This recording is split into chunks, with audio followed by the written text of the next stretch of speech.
Oral avec débat et celle du député national Émile Soumaïli, adressé au ministre de l'Urbanisme et Habitat sur la gestion du secteur de l'urbanisme en République démocratique du Congo en général et principalement dans la ville de Kinshasa.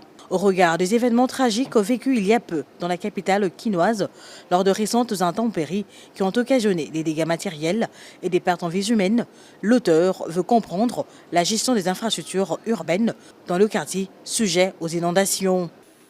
Monsieur le ministre, je me permets de vous adresser la présente question orale avec débat au sujet de la gestion du secteur de l'urbanisme et de l'habitat en République démocratique du Congo en général et principalement dans la ville de Kinshasa en ce qui concerne la prévention et la gestion des risques liés aux intempéries à la suite des événements tragiques qui ont endeuillé la ville de Kinshasa dans la nuit du 4 au 5 avril dernier. Dans sa réponse, le ministre de l'Urbanisme et Habitat, Crispin Bandou, a tout d'abord rassuré l'auguste Assemblée que le gouvernement prenait très au sérieux la question de la gestion du secteur de l'urbanisme en RDC. Il a par la suite expliqué la récurrence des inondations à Kinshasa par l'ancrage de certains facteurs dans le développement urbain de cette ville.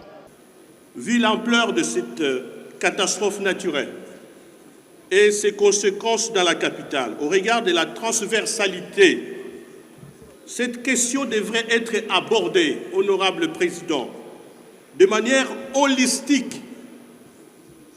C'est ainsi qu'un comité gouvernemental de crise a été mis en place par son Excellence Madame la Première ministre, chef du gouvernement, placé sous la direction de son Excellence Monsieur le Vice-Premier ministre, ministre de l'Intérieur, Sécurité, Décentralisation et Affaires coutumières, et constitué des ministères des Travaux publics et des Infrastructures et Travaux publics, de l'Aménagement du territoire, des Affaires foncières, mon ministère, des Affaires sociales et humanitaires, ainsi que le gouverneur de la ville-province de Kinshasa. Honorables députés nationaux, point n'est besoin de rappeler que selon les études menées par mes services et confirmées par une enquête récente de l'ONU Habitat, la récurrence des inondations à Kinshasa s'explique en grande partie par des facteurs structurels profondément ancrés dans le développement urbain de notre capitale. Les manques de logements décents, les constructions anarchiques, les inondations de maisons, conséquences de normes urbanistiques inexistantes, le travail de la commission de crise, la nécessité d'un recensement de victimes de destruction de maisons anarchiques sont là les nombreuses questions abordées par les élus du peuple lors de cette séance plénière consacrée particulièrement au contrat. En un mot comme Amine, je lui ai simplement demandé de faire pour que plus que jamais nous puissions avoir l'extension de la ville de Kinshasa. Et qu'il existe désormais un projet sur la table du Premier ministre, pour ne pas dire un projet sous sa tutelle, lequel projet ne requiert plus que l'implémentation, sur son implémentation, sur le plan pratique des choses. Alors où en sommes-nous? Parce que c'est depuis lors que cela a été annoncé. Il y a même une coordination qui s'occupe désormais du projet qui est à pied d'œuvre. Mais pourquoi ça entend? Parce qu'évidemment, on l'a dit par le président Kamer, je l'ai relevé lors de mon propos du haut de la tribune de notre assemblée. J'ai démontré qu'avec 17 millions d'individus, selon les estimations le plus minimaliste, comment voudriez-vous que lorsqu'il pleut, nous ne puissions pas commencer à déplorer des situations?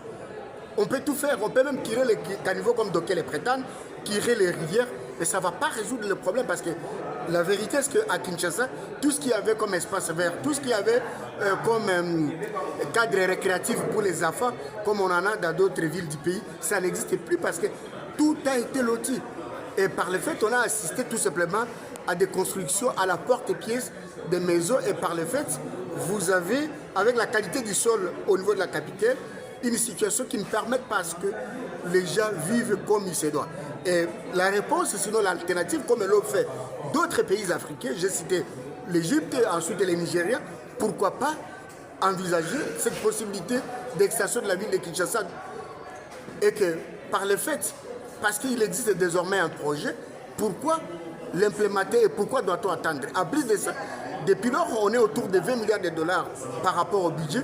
Si on peut ne plus que chaque année allouer 4 milliards de dollars pour investir dans la création de nouvelles villes, pas seulement à Kinshasa, mais aussi à Mbandaka, à Kananga, à Inongo, à Bukavu, j'en passe les meilleurs.